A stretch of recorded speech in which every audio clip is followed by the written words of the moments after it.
I want to say to those practitioners, those mental health people who are um, acting in the service of this deceit and betrayal by these men, I want to ask them, do they ever remind themselves that the woman like me, the wife, is at home with an infant and a toddler in the middle of Brooklyn, where if there was an intruder in the building or in their apartment or in the park or something, this is New York City, then he's not around.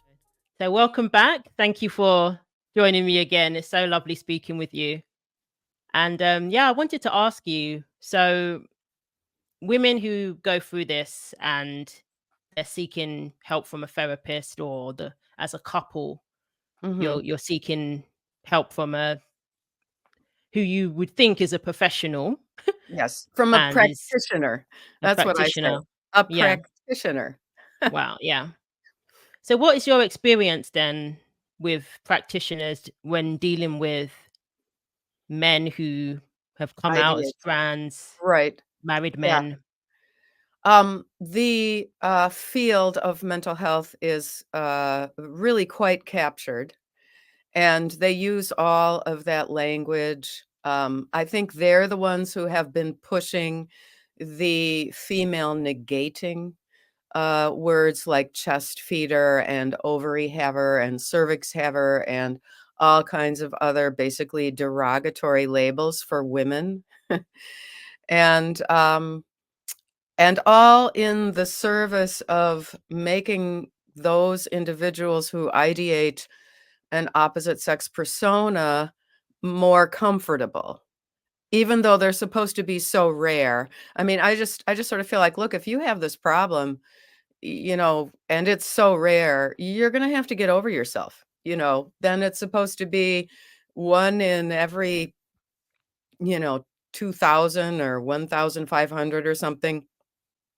And you're supposed to just change your appearance and then no one will notice, supposedly. And uh so what happened in my case is Nettie secretly sought out the non-certified, um non-credentialed woman who charged cash only and had time in a studio for those patients near Grand Central Station in Manhattan, conveniently located for the suburban dudes to hop on the train and go home.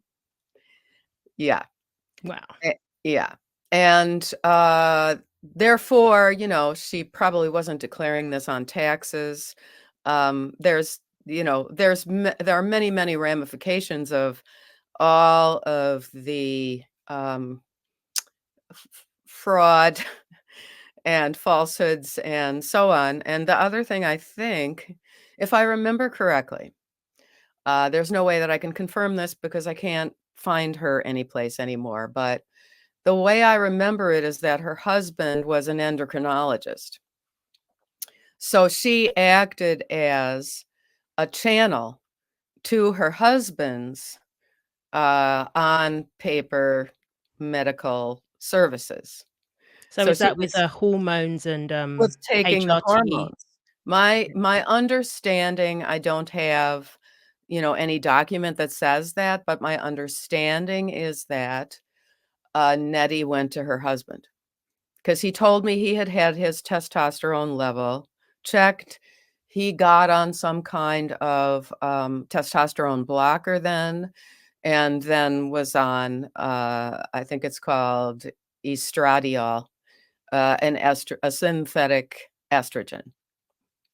And all of these practitioners go along with the idea that if you're not ready to tell your wife that you are altering the very nature of your marriage and your relationship, it's perfectly fine to remain undercover. And in fact, what these guys do is they have this female alter ego that is as if they were a female spy during the period leading up to and during World War II, when there was the Special Operations Executive. There was a famous female spy mistress named Vera Atkins, who finally, at the end of her life, or I think even after she died because of the Secrets Act, she wasn't able to tell all of the things that she was doing to help the Allies. But there are many stories of these brave, brave women who could speak perfect French or perfect German, being parachuted behind enemy lines. As a matter of fact, I just found out by reading a biography of Vera Atkins that our famous pilot and space exploration person, who he broke the sound barrier. This is Chuck Yeager, famous American pilot and sort of early astronaut. I mean, he broke the sound barrier and flew a plane basically straight up, to the edge of our atmosphere. But he was too old and he never went up in a spaceship. But Chuck Yeager got caught behind enemy lines when he had to bail out of a plane, and he was rescued by, these female spies, right? And he did some Oh, work with the special operations executive. So the only reason I go into this kind of historic footnote is because I know that Nutty was fascinated with that kind of story, and that's how he characterized I saw his diaries. That's how he characterized his undercover cross-dressing. It was like he was wow. a spy in the special operations executive, saving Chuck Yeager behind enemy lines. So he took on that alter ego He took on and an it was Yeah, like a heroic yes, he took on a stance. heroic, groundbreaking female alter ego. And And I do so notice that they do attribute it as a heroic thing to come out, despite being married and having children right. and Yes, having and in responsibility as a fact, man. I want to say to, those, practitioners, those, mental health people who are, um, acting in the service of this deceit and betrayal by these men, I want to ask them, do they ever, remind themselves that the woman like me, the wife, is at home with an infant and a toddler in the middle of Brooklyn, where if there was an intruder in the building or in their apartment or in the park or something, this is New York City, then he's not around. He's not even there to help pick up the pieces afterwards, right? He's not there. And he's lying about where he is. And I know that Nettie also had a few stories that didn't fit together regarding having been attacked. And they're just little fragments of memories that I have from earlier on. And of course, I never have been able to confront him about that. Like that time that you said these kids came and beat you up, like, what were you doing? There's this whole story about how he was beaten up, 2 days before Christmas, and um, it none of it made any sense. Is there a And tendency to play victim yes, and come up right. with these scenarios for Right, sympathy? and the thing is, well, was he lurking around somewhere cross-dressing? Oh, And, what's the real story about these kids? Thank goodness, um, when he reported this, and, he reported being mugged, and the police drove him around the neighborhood and asking him, "Do you see anybody? What do you think about the color of their coats?" And he had a lot of stories about, oh, he couldn't really remember. It was dark. He couldn't remember what color the coats were, and he just went into the fetal position, and they were kicking him, and he somehow. But the thing is, he told me that he had bruises, and then when I got back a few days later, he didn't have bruises. So And do this you is think just, it's a Jussie Smollett sort of thing, I or wonder. more of embellishing I something think that there's all of the above. yeah. You can tick all of those boxes. Wow. So, uh, the first therapist that I was aware of is this Ruth the charlatan, who was charging cash only, had this studio in Midtown Manhattan. And I spoke to her on the phone in 1992 after my discovery of his diaries and so on.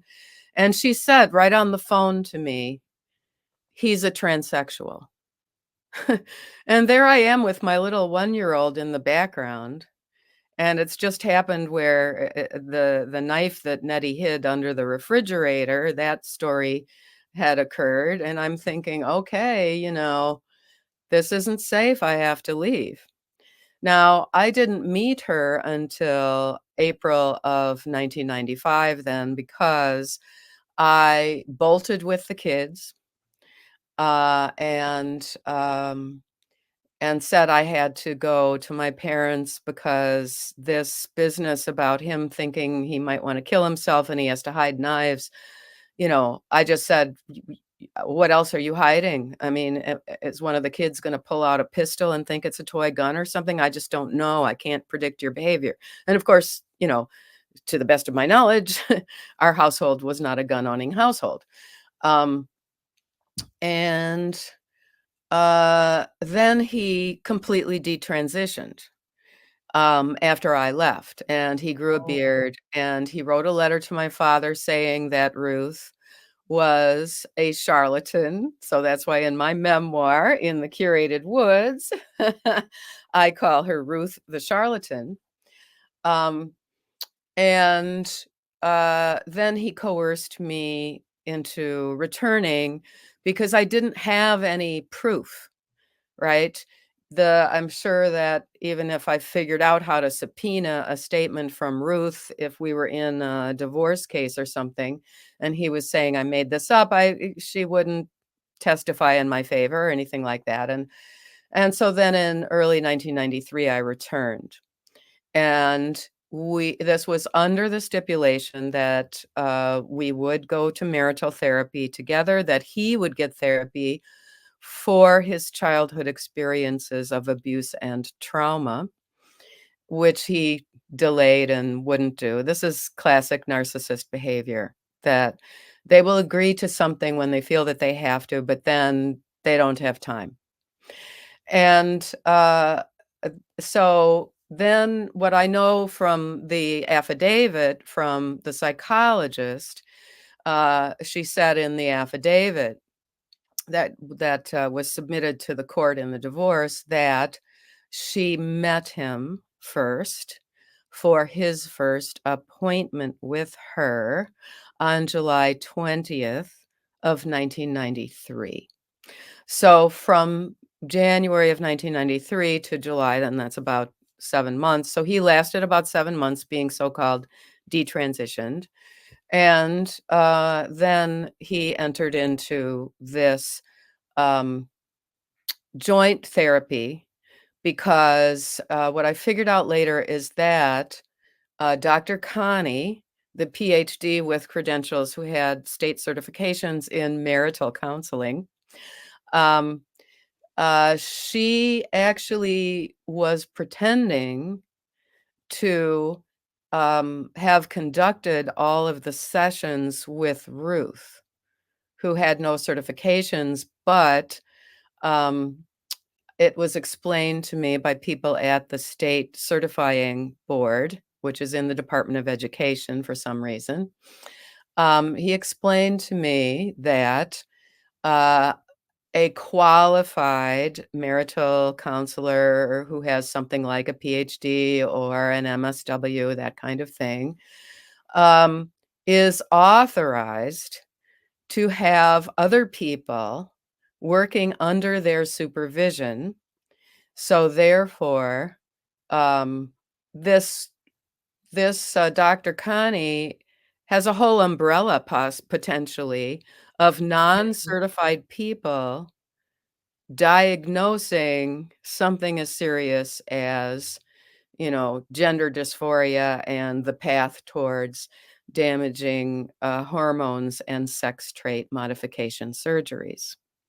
Is it always women? It seems to be a lot of female therapists that you've That's an dealt with. odd thing, especially considered that the men who were really promoting this in the 1990s, they're all men. Like, I think they're all psychologists, as opposed to psychiatrist, MD doctors. But Ray Blanchard, James Cantor, Michael Bailey, and Kenneth Zucker. Okay. Michael Bailey is at Northwestern University in Illinois, and the other Wow. three, Zucker, Cantor, and Blanchard, are in Canada. All right. Yeah. And my understanding is that Blanchard actually had worked with a doctor, a psychiatrist, named Paul McHugh, who had the, as you call it, gender clinic at Johns Hopkins earlier on, like in the late 70s and early 80s. And Okay. Dr. Paul McHugh um, closed down that gender clinic, because he actually did a follow-up study interviewing all of those who had had sex trait modification surgeries during however many years he was running this, and I believe Ray Blanchard had worked with him. At the same time, what Paul McHugh found out by interviewing those who decided not to have any surgeries and those who had surgeries is that, based on their answers to his questions, the post-op individual patients were not happier. And there were some, of course, health risks. And he closed it down. And he is vilified now at this point by the whole trans movement. If you look him up, the listing on Wikipedia basically says that Paul McHugh is this terrible person who became a transphobe, and Wikipedia kind of makes stuff up. Well, I remember them. I was reading about the head of psychiatry at John Hopkins. I Yeah. don't know if it's this Oh, man this actually. might have been John Money. He said that the unaliving rate is higher post surgery. Ah, He was yes, citing that. I think it was the Swedish study he was citing, yes, and I remember that was all over the internet back in maybe 2015. And now, when you look up those things, it's hard to find that yes. information. It's like they Yes. wiped the internet That's the of that's it. the Cecilia Dana study. That's from 2011 at the Karolinska Institute, and I've actually had the experience of looking it up. It was 2011. I had the experience of looking it up in about 2021, and then looking it up again in about 2023, and they've altered the way it's listing their Oh. whole study. But this Dr. Stephen B. Levine, who is an expert witness, who is no longer an affirming psychiatrist, he's a psychiatrist. He had worked at what is now WPATH, but it used to be called the Harry Benjamin Institute. And he, as a psychiatrist and a researcher, was able to access the raw data from the Swedish. They called it the Swedish death study, because it's only a study of Swedes who are deceased. And it's statistically significant with thousands of subjects.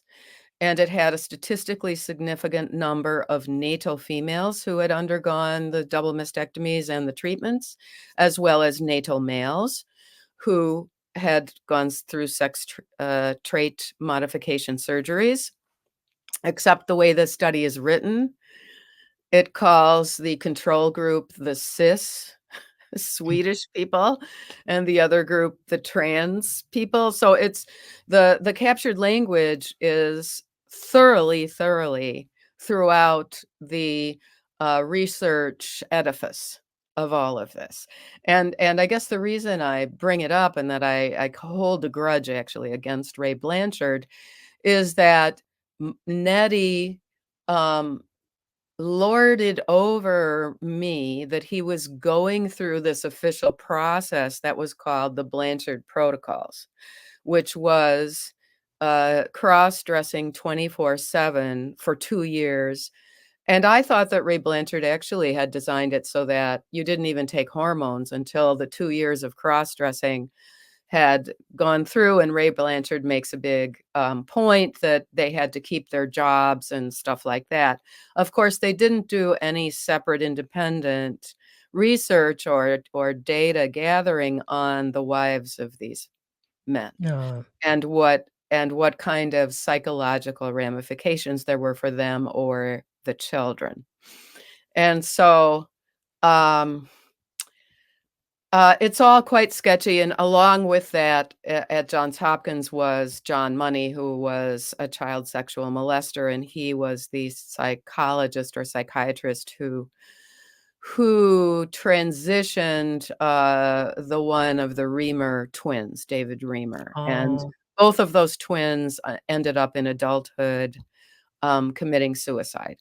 And it is mistakenly reported that the reason this young boy's genitals were altered was due to a botched circumcision, and that is actually incorrect. Oh, He had a that's what I heard. yes, people simplify it. They weren't Jewish. It was not a religious practice or anything like that. Uh, I think it was that both boys, because they were identical twins, both boys were born with an anomaly, a physical anomaly of the penis, and it was going to affect the functioning, the ability to empty the bladder and all this stuff. Mm. And the surgery, which opened up the urethra and, was supposed to fix a physically dysfunctional urinary tract. They used laser, which was an early use of laser, which is not done in ritual circumcisions at all.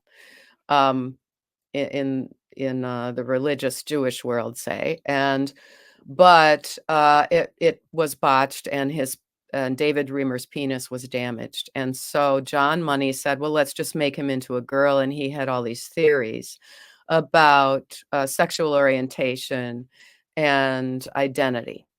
He also was a child sexual molester who um, uh, documented what he was doing with his underage patients, including the Reamer boys.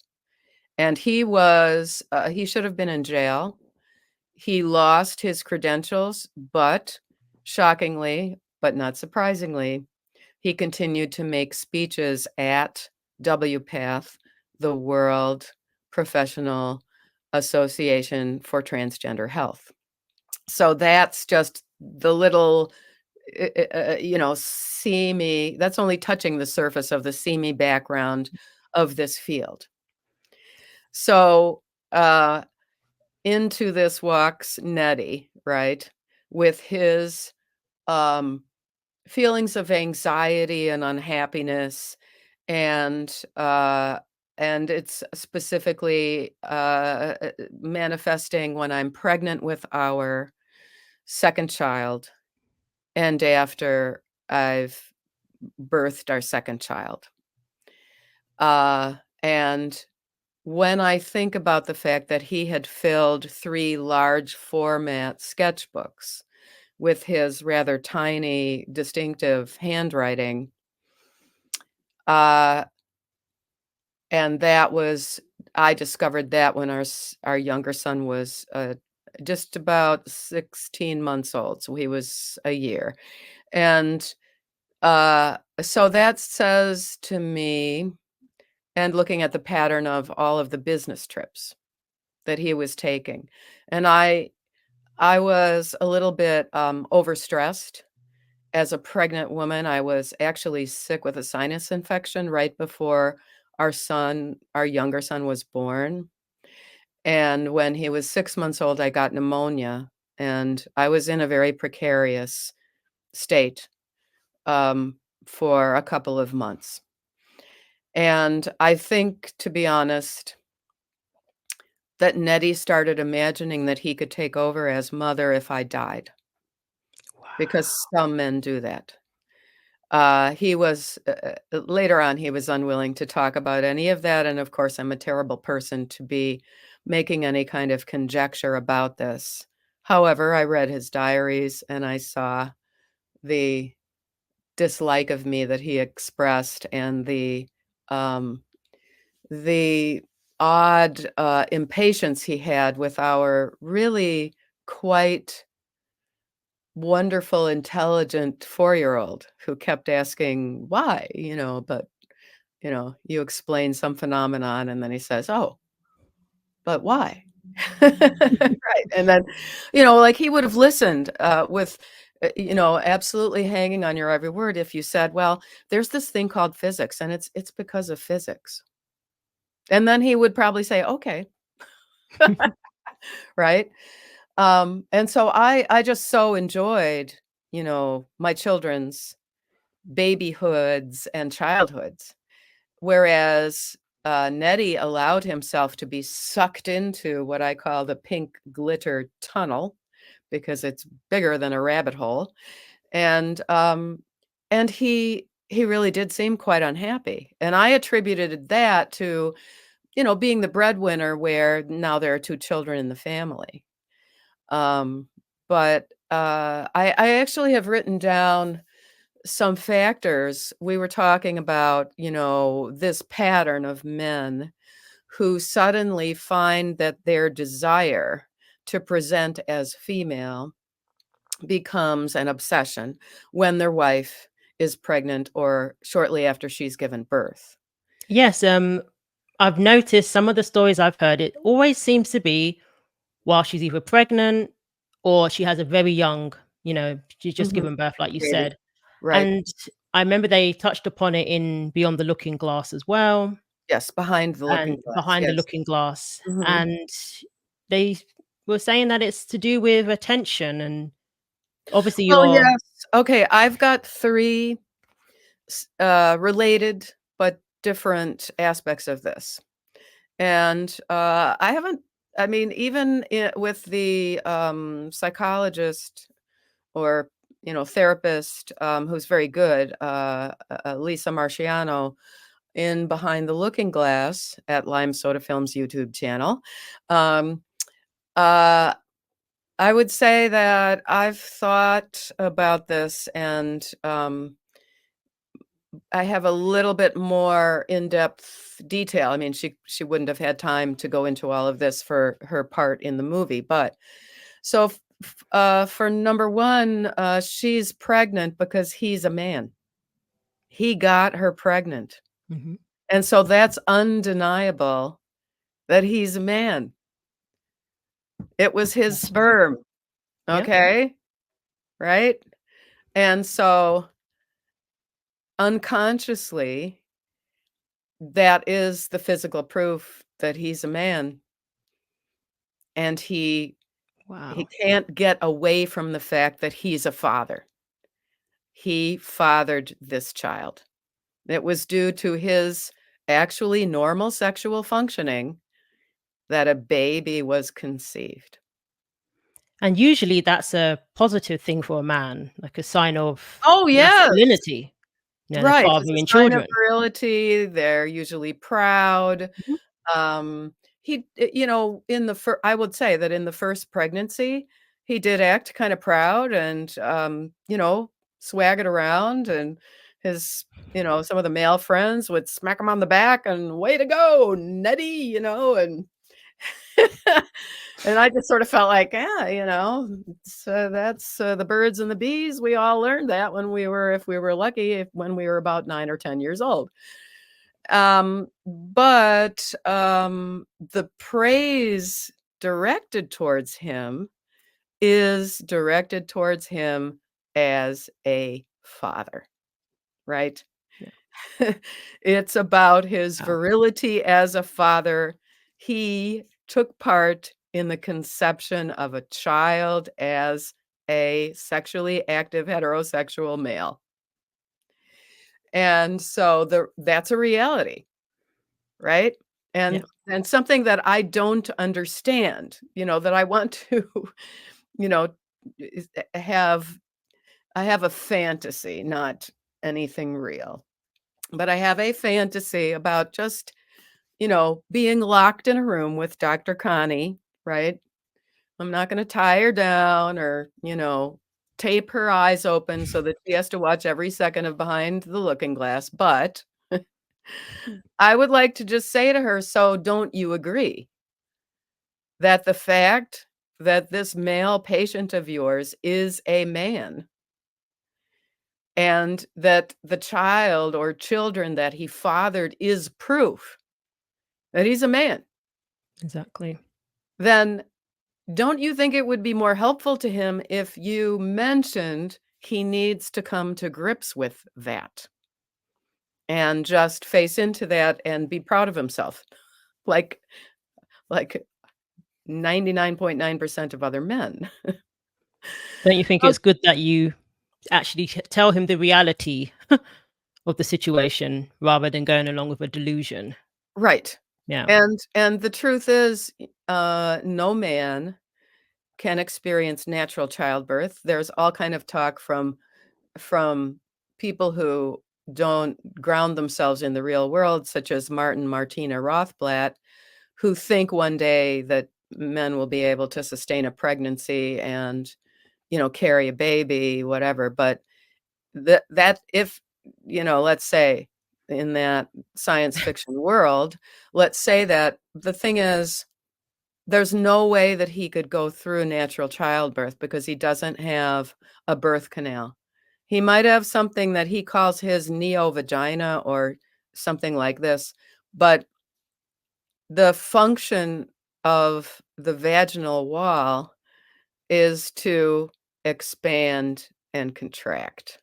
And I, propose that it is, like the uterus, the only human organ.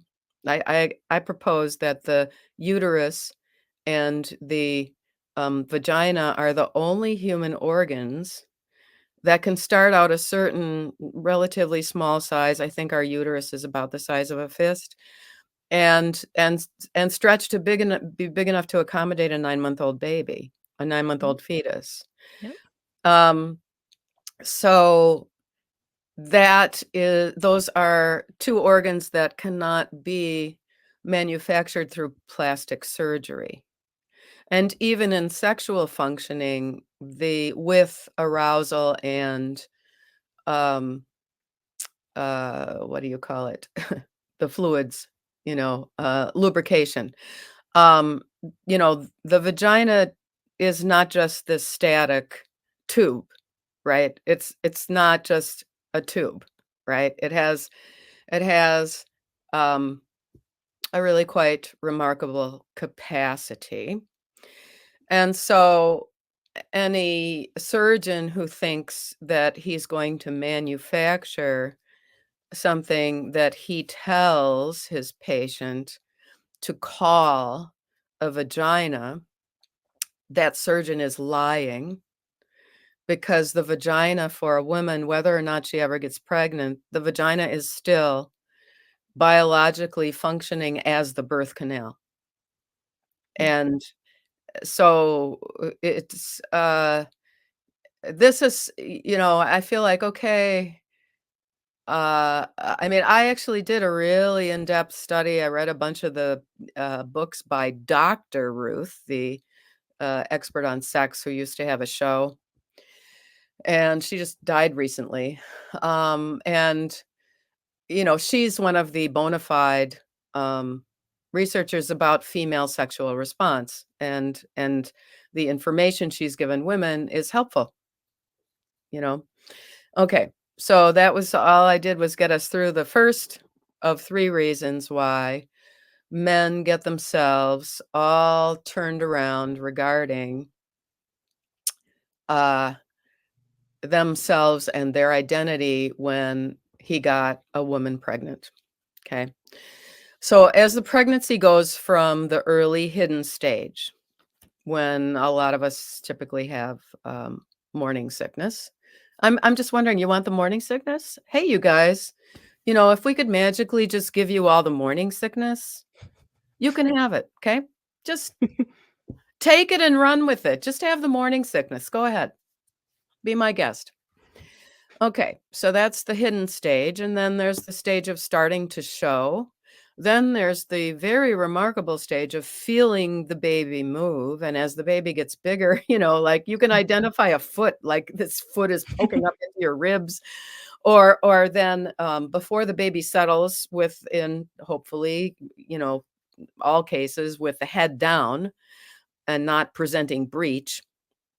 Then there are these times when it's like this sea creature inside of you, and you sort of see the head. There's like this bulb this is sticking out, and then as you walk around, you're going, "Wow, don't settle down on top of my bladder.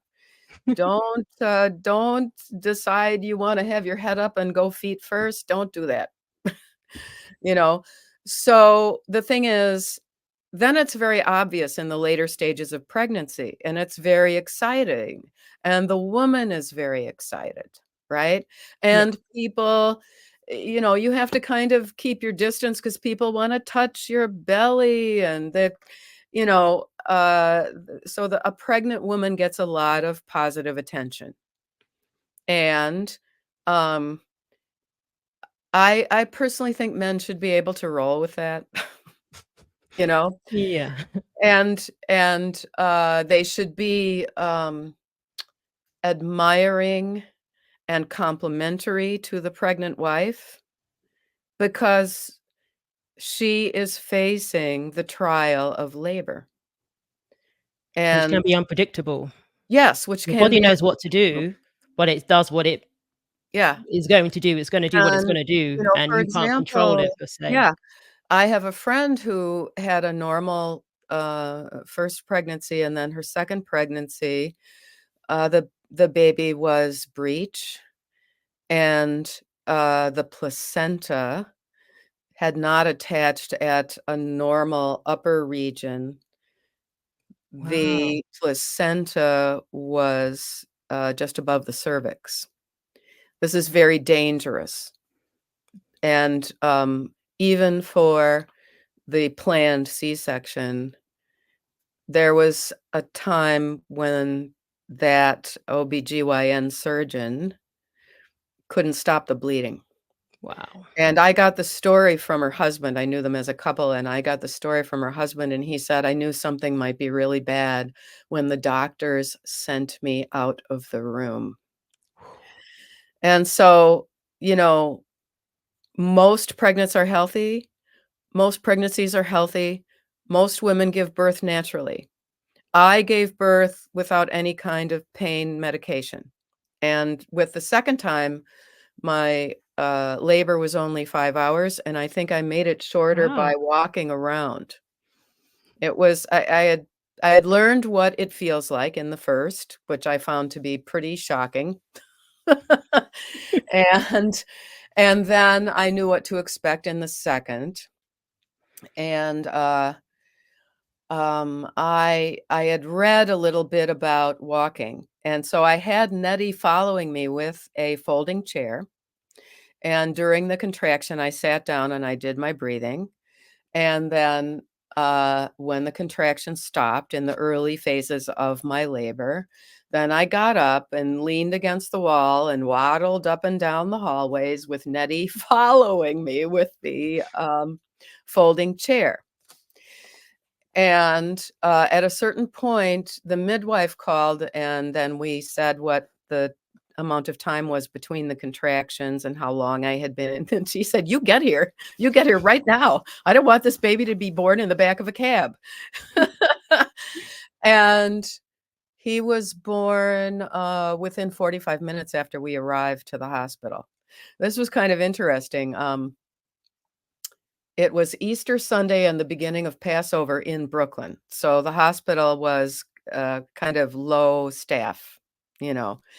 And my child was having hiccups. He was a hiccupy fetus. He gave me hiccups a lot. So they were having trouble. They put this belt on you. They were having trouble with the getting his heart rate, getting his they want to get a baseline heart rate so that if something happens in the labor and the heart rate starts going down or something, then it could possibly be an emergency section or something like that. So, but he had hiccups and they couldn't Oh. I couldn't get, and I was like, and I felt like I was in this movie or something. There were these Caribbean nurses. They were just they were like Jamaican and and they're looking at the midwife had this other woman that she was finishing up with, and it was probably a full moon or something, right? And these Caribbean nurses are saying, I'm not going to try to do the accent. You probably know it better than me. So, but they were saying, well, I don't like this. We haven't got a baseline. And this is, and I'm sort of like, okay, hi, I'm the one with that monitor on. you know, and then the midwife came in and saw how far along I was. And she said that we're just going to have to go. This baby wants to be born. And we have to get her into the room. And he came out after 3 pushes. Wow. With my first, I had a half hour of pushing. And these are the details of the labor that Nettie now uses to pretend that he gave birth to our children. Yeah. To pretend to whom? Like who? To his friends who need glasses, I guess. Maybe they're getting a little deaf and they don't hear that tinny sound in the voice that he's sort of throwing into the upper range by force. But, there was someone that he had apparently told this story who, in front of my children, said to me, "Why are they calling you mom? You're not their mother." Nettie told me she's the mom. She had labor. And I was like, "Oh yeah, no, that's me. You want to know some more details? The first time I had tears, the second time I didn't even have to have stitches after some tears. I had a really great midwife. Her name is this, just like, and I'm saying this in front of my little kids who are, 7 and 10 or something. Who But was the one who said that you weren't the mum? You mean the child? it was a mother. It was An a mother, adult? an adult. Yeah. A mother of one of my children's friends who had had a play date over there at Nettie's place, and I think that the mother might have been suspecting that he's not a real woman, and she tested Oh. him by saying something about labor Oh, or okay. childbirth or something, right? And then he went into this, and so she was like, "Oh, well, I guess he just does have big hands and feet. Some women are like that or something Oh, like wow. Okay. that, right?" So, I mean, but that's the gaslighting they do to everyone. And in fact, he said to my children when they were 5 and 8 that he had always been a woman. And so he always called me Ute. He didn't say your mom or anything after a certain point. He was always gaslighting our kids with that stuff. And even though he wrote in a sworn affidavit, I was just looking through that stuff, he wrote that he wouldn't do that. He wrote that he would always refer to me as the mother of our children and that he would have that respect. He said that in court. He swore it, you know. There was So, another woman in Behind the Looking Glass who she said her kid came home one day and started referring to her by her first name. oh, yes, that's common. And then the world, the woke world wants that too. Because some couples where it's two lesbians, they make this decision to be mama something and, Yeah, Mama Peggy and Mama Stacy or something yeah. like that. And that's their business, but to tell you the truth, I had some close lesbian friends as I was going through this, and one of them who wasn't the mother, they had, uh, 3 children by private, turkey baster, artificial insemination. Very interesting story, but they had 3 kids. They were a very traditional family, but, um, so the woman in the couple who was not the mother, not the one who got pregnant, um, she said that actually in lesbian couples who have children, this is, uh, often something that they have to work on because there can be jealousy, of the one in the couple who The one did who gave actually go birth. through the Yeah. pregnancy, right? And so that's, you know, that's for anyone to work out. And personally, we have a candidate in our political sphere right now who doesn't say that she's a stepmother of her husband's children. She is saying basically she's a mother. She's a mamala. And I find that disrespectful. Yeah, And I think absolutely. that the natal mother of those children whose husband also cheated on her with the nanny. Um, I I think that it's very sad. She's not standing up for herself. I think, but then that's California. So, I mean, she just says, "We have a unique family." I just feel like, no, okay, uh, your husband not decided not to have, his nuclear family stay together, and he went and fooled around, and, um, that's I have a hard time with that. I see different outcomes. There's some, trans widows, who obviously they leave Mhm. because they're in an abusive situation. Yeah. But then I also see women who stay in the marriage and get praised for staying in the Oh, yes. marriage. And then they say, we're redefining our family. They use sort of that sort of language. And then they become like a LGBT type. They enter into that. They say they're part of that community now. Yes, And yeah, yeah, this is if you ask me, this is window dressing, and this is, painting a superficial cloak on yourself so that you won't get attacked for resenting what your husband did. And in my data, for example, I will never include a woman who is staying. right. And I guess, it's generally, that generally the term trans widow is used for women who stay when after the husband took on a female persona. However, what I will say is, in my data is a woman who stayed for 10 years, and he was abusive. He was narcissistically, psychologically abusive, and, I'm still trying to work on what do you call it when a man is menacing and threatening, but he holds himself back from actually smacking anyone around. Um, that's what happened to her.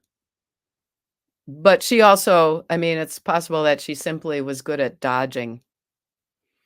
So there were stories about her protecting. She's on my channel, she's Ophelia at YouTube channel Trans Widow Ute Heggen. But and that also happened. The child, it was almost right after their daughter was born that he went full blown, the husband, who is built like a linebacker, doesn't pass. He's over 6 foot tall and he's quite large. Okay, so uh my third thing is kind of about labor, and about giving birth. Women get a lot of praise after they've given birth to a baby or babies, you know, and well deserved, right? Yes. Um, and sometimes it's a difficult labor, or sometimes it had to be if it's a breech or something like this, or when the placenta is in the wrong place and it's above the cervix, it's called placenta previa, and that the woman in that case, if she goes into labor, they want to do the section before she goes into labor because she could bleed to death. Placenta previa is very, very dangerous for a pregnant woman. It is pretty rare because the placenta usually attaches higher up, and it's all very safe and normal and natural. So, but you get a lot of praise, and I Yeah. was really proud of myself. I mean, I was out there walking with my second one because I didn't have to have any stitches, I didn't have any tears. I had this expert, um, her name is Gail Sinkahar. I don't think she does it anymore, but she was a midwife, and she told me when not to push, like when my son's head was crowning, and she was like, "You have to blow because your stomach just does these contractions, but to keep yourself from pushing, you do this and you blow." And I was able to do that, and apparently the baby's head just squeezes through the birth canal, and then he had a nice round head, pretty different from my first son, who was a little cone head when he was born after a half hour of pushing. Um, and and that, my body had kind of been, you could say, broken in by the first labor. Some stuff kind of was loosened up.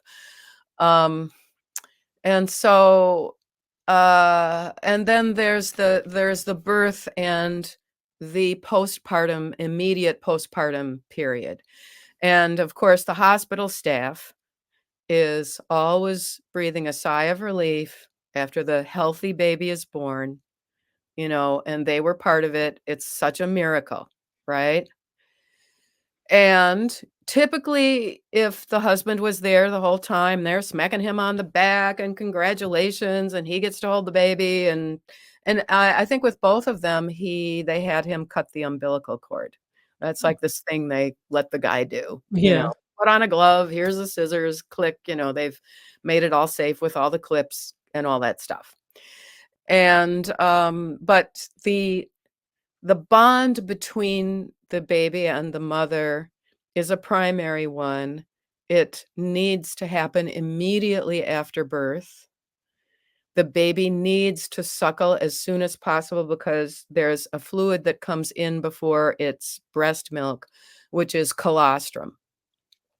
And the baby's suckling brings in the colostrum. It's a Yeah. clear fluid and it has a lot of antibodies. And so it helps the baby to stay healthy, which is, one reason that most of the medical establishment promotes natural breastfeeding for Yeah. newborn babies. Um, so the mother and baby need a safe, calm, and nutritious environment, and this is crucial for the newborn. And also, you know, the mother needs to feel safe because there are some stories about, babies being born in war zones and stuff like that, where the letdown of the milk, the normal letdown of the milk into your mammary glands is being interfered with by stress hormones. Stress. Yeah. Yeah, by adrenaline and stuff like that, Right. because if the mother that just gave birth to a baby is in a fight or flight situation, then that's the reaction that Yeah. the mother's body has. So this is all, very, very established, unchangeable female biology. And during all of this, a man who ideates that he is female is realizing that he isn't, and he never will be. And so, I mean, and I personally think this whole thing about men trying to take prolactin and have some kind of fluid dripping out of their nipples, that the baby has to work very, very hard for, is dangerous for the baby, not to mention that who knows what other kind of chemicals he's got in his body.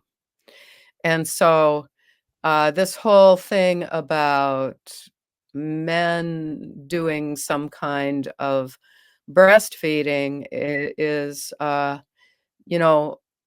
not understanding why the medical profession is not saying something to Yeah, the counter. BBC were endorsing it, saying that Right. it's just as good as the, mother's milk.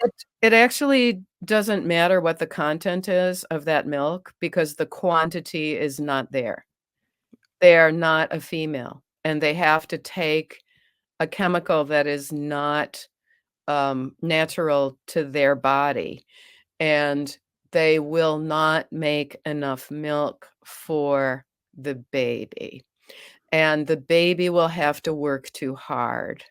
And so there's a danger that the baby will have failure to thrive, because what happens is the newborn is just getting used to life on the outside, being a human being just born, and they need a lot of sleep.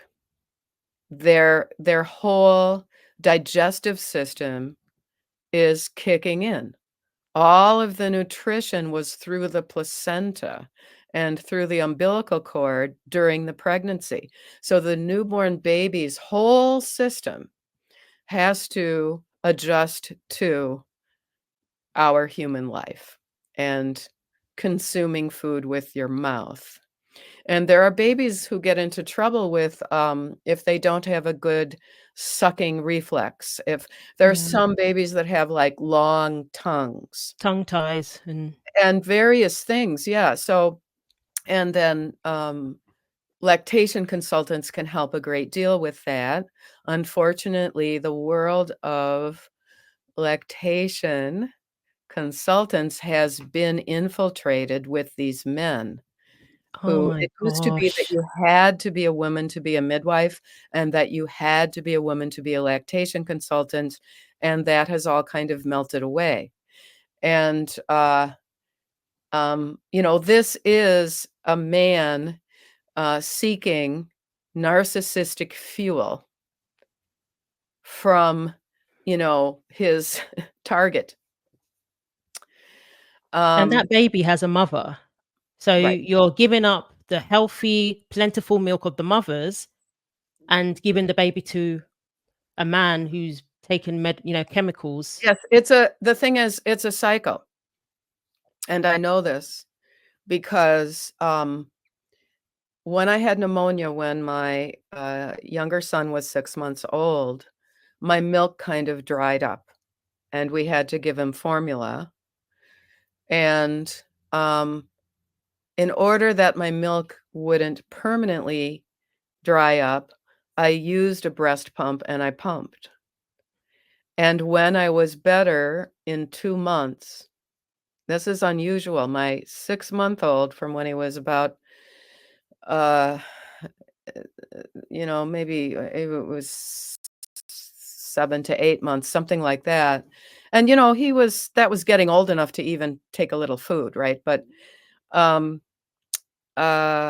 he was a very frustrated baby with suckling with me, and, I was running these high, high fevers, 104 Fahrenheit and very scary fevers and delirium the sweats, the whole thing. It's just I have a miraculously healthy body because I survived pneumonia a second time, as an older woman in 2016. I knew a little bit more about what to do. I forced myself to drink a lot of fluid, and Nettie wasn't taking good care of me when I had pneumonia, and so um, you if you have an illness like that that is causing your milk to dry up and you have to switch to formula for the baby, then if you pump until you recover, then your milk will still come in. And interestingly, when I was back with my health, he refused to take a bottle.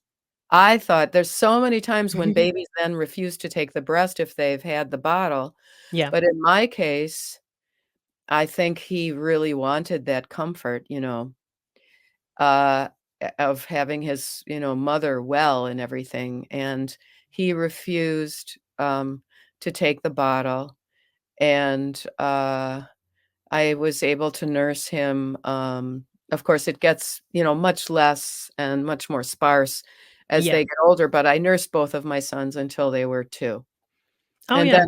Me too. then I was sorta like the nanny goat, and I was like, "Okay, enough, you have teeth, eat food, have some noodles," you know? So, um we are having a very female discussion, and I think if you weren't like, if I was having this discussion with a male, if he wasn't, an OBGYN or a doctor or something like that, I wouldn't necessarily feel comfortable saying all these details. I mean, what happens with regular men in my experience, even if it was my father who was the father of 5 children, that's kinda like, this is I'm gonna zone out." It's women are the ones who have to attend to these details because, in some instances, it's life and death, you Yeah. know? If there's something about the baby's behavior that is different, this is life and death. And So somebody who that is cosplaying a woman will never be able No, to understand or feel right, exactly how a woman feels going through right, all of those because things. we know, for example, that for a baby to really have a good latch on and have a good nursing session when they're old enough to get distracted by other things, right? There may be even crawling or something like that. You need to have a kind of quiet, calm space, a way that's, and you put the cloth over and stuff like that. You're not going out, taking off your top in an outdoor cafe and sticking your baby on your nipple. You're not doing that. And these men are performing it. They have to put Yeah. it online, which is just to me, that is really violating, childhood. You shouldn't put your child online um, and draw attention, everybody can tell you're a man, you have these big shoulders, you have eyebrows, you have, slim hips, you have long legs, and then it's this thing that they do, like and the big hands and the big feet, and then there's this sorta like when they're doing some female performance thing that they're Yeah. doing. So a woman in this position, the husband comes out as trans and they're heading for divorce. What is the woman supposed to do when it comes to custody? Because she has to hand over her children to this person on a regular basis. For some reason, it doesn't seem like the courts understand that this is something that's a huge red flag and, it's a huge safeguarding issue, for Yes, example. It's like yes. the guy just gets, maybe joint custody. The kids Oh, have to go off. in the West Coast states, the court is advocating for equal joint custody. because the ACLU and GLAAD and Human Rights Campaign and all those will exert and use their extensive wealth to make it difficult actually for judges. I mean, this whole movement is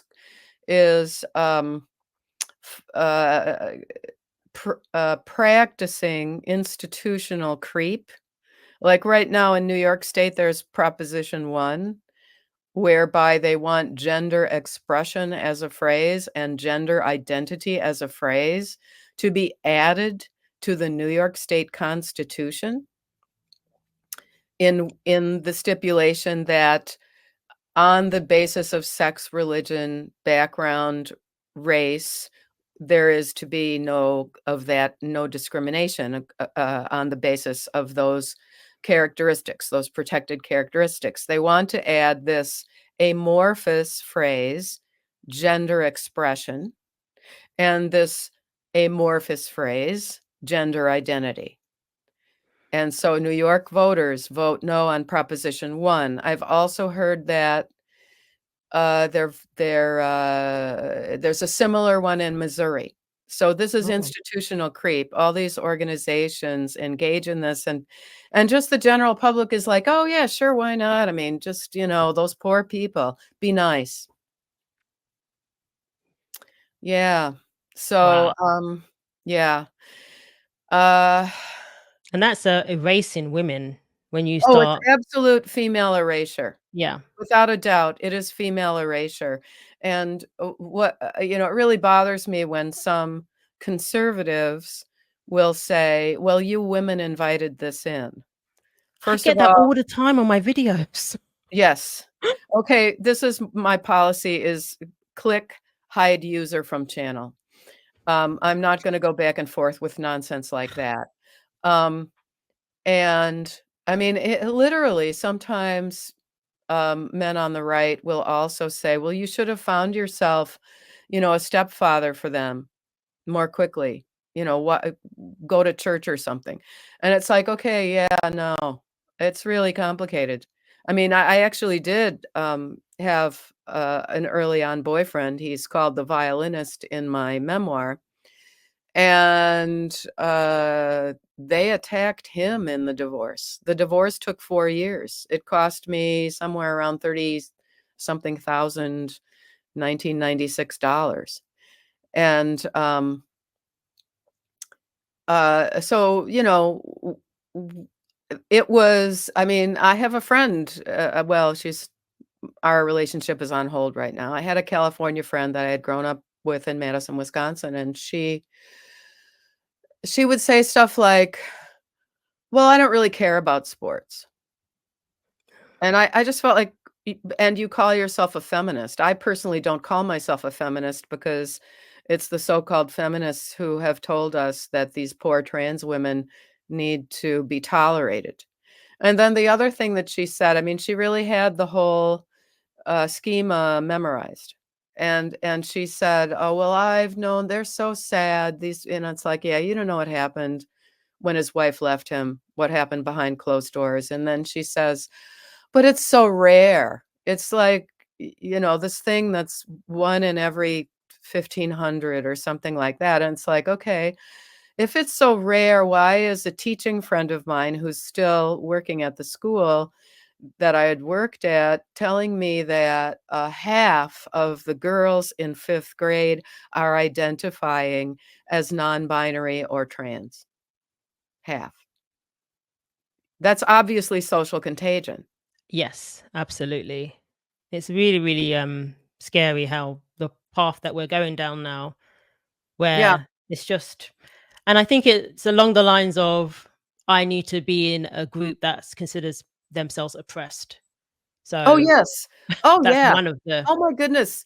As my husband was climbing the career ladder, white guy, 3 Ivy degrees, um, uh, I guess feeling a little bit of concern that he should, help others who have faced more discrimination. And I'm like, okay, so pick a charity, be a big brother or something. I mean, he used to drive when we were in college. He drove a school bus in Milwaukee. I mean, he loved those kids, and they were all black. They were getting bused for integration in Milwaukee. This is in Oh, 1979, right? And so, now he's in this sort of pseudo corporate academic world, and it's all white people. And and he feels himself not to be a so-called alpha male. I don't really like those labels, but no. you know, and then and he was dealing with this unresolved childhood stuff because his father was literally quite violent. And I remember his father had, I think, OCD. He would repeat stuff. He would take all the dishes out of the dishwasher and load it over again. I mean, it's just all kind of Oh, weird stuff that yeah. I don't know what was going on, but um, you know, and here we are left to do all this analysis and work of the professionals. We're doing Yeah. much better than those people with the PhDs, my dear Irene. We're doing much better because they say a bunch of nonsense. What do they have to gain from pushing this though? And, like therapists, and what do they have to gain from Oh, well, siding with the they man are and helping and enabling men who are more oppressed than minorities, wow. you know, because I mean, I'm always glad when I get to know someone like you because there have been times in my comings and goings here in upstate New York where I have to talk to a friend of mine of color who is saying, "Oh, but it's so much worse for them than us." And I'm like, "No, no, stop it. Don't say that. No, these guys are narcissists." Wow. And this whole movement is trying to actually steal um, children in foster care. They want to go tell that in the school, and if that child who is in foster care, who by definition, being in foster care, has experienced trauma, and instead of, learning how to be strong and deal with your feelings and stress reduction techniques, they're being told you can really solve your life by learning how to be the opposite sex. That's gonna be your problem, and Yeah. yeah, well, glitter, glitter, and, all this and reward and, worship. And that's so bad for those kids. There's already one kid who I know of who was vulnerable and was a girl, thought she was a boy, but now she went online. I don't think she did any medicalization, but she said, "I'm myself again. Nobody worry about me. I'm just good." Oh. Wow. Yeah, but Well, I that's just found out recently that, in 2 local schools here in upstate New York, which is sort of half conservative and half liberal. There is in each of 2 schools, there is a high school male teacher who is now dressing in woman face at the school.